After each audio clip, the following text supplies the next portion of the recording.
Hi hello guys welcome back to my channel. So అందరు ఎలా ఉన్నారు? సో ఈరోజు మనం సింపుల్ స్టెప్స్లో అండ్ ఈజీగా చేయితోనే గర్జలు ఎలా ప్రిపేర్ చేసుకోవాలనేది చూసుకుందాం అనమాట.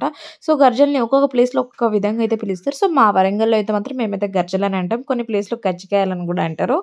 సో నాకు ఎందుకో కొంచెం సౌండ్ కొంచెం డిఫరెంట్గా అనిపిస్తుంది. సో మేమైతే గర్జలని అంటాం అనమాట. సో ఇలా ఒక కడాయిలో ఆల్రెడీ పల్లీల పౌడర్ అండ్ పోతే కుడుకలు, ఎండిన కుడుకల పౌడరు అండ్ షుగర్ వచ్చేసి ఇలా మొత్తం మిక్స్ చేసుకోవాలన్నమాట. సో క్వాంటిటీ అన్నీ ఈక్వల్ క్వాంటిటీ తీసుకోవాలి. సో కుడుకలు వచ్చేసి ఏంటంటే మనం కొబ్బరికాయలు నార్మల్గా దేవుని దగ్గర కొడతాం కదా, సో అవే వచ్చేసి నేను వాటిని ఎండపెట్టేసుకొని వాటిని నేను పౌడర్ చేసేసుకున్నాను అనమాట. సో నేను సపరేట్గా బయట నుంచి అయితే పర్చేస్ చేయలేదు నేను. సో మనము చాలామంది ఏంటంటే గర్జలు మిషన్తో చేస్తూ అంటే ప్రెస్ చేసే దాంతో ప్రెస్ చేసుకుంటాం అనమాట. సో అలా చేస్తే చాలా టైం కూడా పడుతుంది అండ్ ఆ ప్రాసెస్లో కూడా కొంచెం అంటే పగలడం కానీ మళ్ళీ చేయడం కానీ అలాంటివి ఉంటాయి అనమాట. సో అలాంటిది ఏం లేకుండా మనము జస్ట్ చేయితోనే చాలా అంటే చాలా ఈజీగా అండ్ చాలా సింపుల్గా చేసుకోవచ్చు. అండ్ అది చూసిన తర్వాత మీకే అనిపిస్తుంది ఇంత ఈజీగా చేయితోని ప్రిపేర్ చేసుకోవచ్చు అనమాట అన్నట్టుగా. అండ్ ఎప్పటికీ మనకి ఎప్పుడు ఈ 4 థింగ్స్ వచ్చేసి మనకి ఎప్పుడు ఇంట్లోనే అవైలబుల్గా ఉంటాయి కాబట్టి మనం ఎప్పుడంటే అప్పుడు తినాలనుకున్నప్పుడు మనం ప్రిపేర్ చేసుకోవచ్చు. ఓన్లీ పండగలకే కాకుండా ఎప్పుడైనా స్నాక్స్ లాగా కూడా ఒక 10 ఆర్ 5 అలా పీసెస్ లాగా అయినా ప్రిపేర్ చేసుకోవచ్చు అనమాట. సో ఎందుకంటే మనకి చక్కెర కానీ పల్లీల పౌడర్గా పల్లీలు కానీ కొబ్బరి కుడుకల పౌడర్ కానీ ఎప్పుడు ఇంట్లో అవైలబుల్గా మనకి ఉంటూనే ఉంటాయి. సో మనం చపాతీ పిండి వచ్చేసి మంచిగా చాలా సాఫ్ట్గా కలిపేసుకున్న తర్వాత ఇక్కడ చూపిస్తున్న విధంగా మనం చపాతీ అయితే ప్రిపేర్ చేసుకోవాలన్నమాట.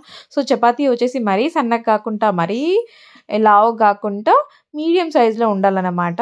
సో చపాతీకి వచ్చేసి మంచిగా పౌడర్ అద్దేసి పొడిపిండి అద్దేసి చేస్తే మనకి చపాతీ అనేది మళ్ళీ అతుక్కోకుంటుంటుంది. సో ఇక్కడ ఒక బౌల్ చూపిస్తున్నాం కదా, సో ఇట్లా షార్ప్గా ఉండే బౌల్ వచ్చేసి తీసుకొని చపాతీ ఒక చిన్న సైజు మనం కట్ చేసుకుందాం అనమాట. సో సైజు వచ్చేసి మీకు ఇష్టమైన సైజు తీసుకోండి. సో గర్జలు మీకు ఎంత సైజులో కావాలనుకుంటే ఆ సైజుని బట్టి మీరు ఏ బౌల్ అనేది తీసుకుని ఇలా కట్ చేసుకోండి అనమాట. సో ఇందులోనే ఇప్పుడు అంటే అందులో స్టఫ్ ఎంత సరిపోద్దు దాన్ని బట్టి మనం పౌడర్ అయితే ఇందులో యాడ్ చేసుకుందాం. సో మేమైతే ప్రతి దానికి 2 స్పూన్స్ అయితే యాడ్ చేసుకున్నాం అనమాట. సో ఇక్కడ చూపిస్తున్న విధంగా అది వాటర్ అండి. సో వాటర్ వచ్చేసి చుట్టూరా మొత్తం వాటర్ వచ్చేసి మనము అద్దుకోవాలన్నమాట. సో అద్దుకున్న తర్వాత దాన్ని మనం ఫోల్డ్ చేసేసుకొని సింపుల్గా మనము హ్యాండ్స్తోనే 1 by 1 మొత్తం ట్విస్ట్ చేయాలన్నమాట. సో ఒకదాని మీద ఒకటి మనము ట్విస్ట్ చేయాలి. ఇక్కడ చూపిస్తున్న విధంగా మొత్తం వాటర్ అప్లై చేసుకొని అంటించుకున్న తర్వాత ఇక్కడ చూపిస్తున్న విధంగా ఒకదాని మీద ఒకటి ఫింగర్ పెట్టుకుంటూ ట్విస్ట్ చేసుకోవాలన్నమాట. సో ఇలా చేస్తే నీట్గా వస్తుంది అండ్ మళ్ళీ మనం డీప్ ఫ్రై చేసుకునేటప్పుడు అంటే విడిపోయే ఛాన్సెస్ కూడా ఉండదు, దానివల్ల మనకు ఆయిల్ కూడా స్పాయిల్ కాదు. సో ఇక్కడ మీరు చూడొచ్చు ఎంత నీట్గా వచ్చిందని చెప్పేసి. సో ఇదే విధంగా మనం మిగతా అన్ని గర్జలు కూడా ప్రిపేర్ చేసుకోవాలన్నమాట. సో ఇక్కడ మీరు చూడొచ్చు అంతా ఎంత నీట్గా అండ్ క్లీన్గా అవుపిస్తున్నాయో. సో మనం మిషన్ చేస్తే ఏంటంటే చాలా ఈ ఫస్ట్ 2 మీరు నేను మిషన్తో చేసేవి. సో అలా కాకుండా ఇలా హ్యాండ్తో చాలా ఈజీగా ప్రిపేర్ చేసుకోవచ్చు అండ్ చాలా ఫాస్ట్గా కూడా ప్రిపేర్ అయిపోద్ది. అండ్ దీన్ని మనం డీప్ ఫ్రై చేసేసుకోవాలి గోల్డ్ కలర్ వచ్చేంత వరకు.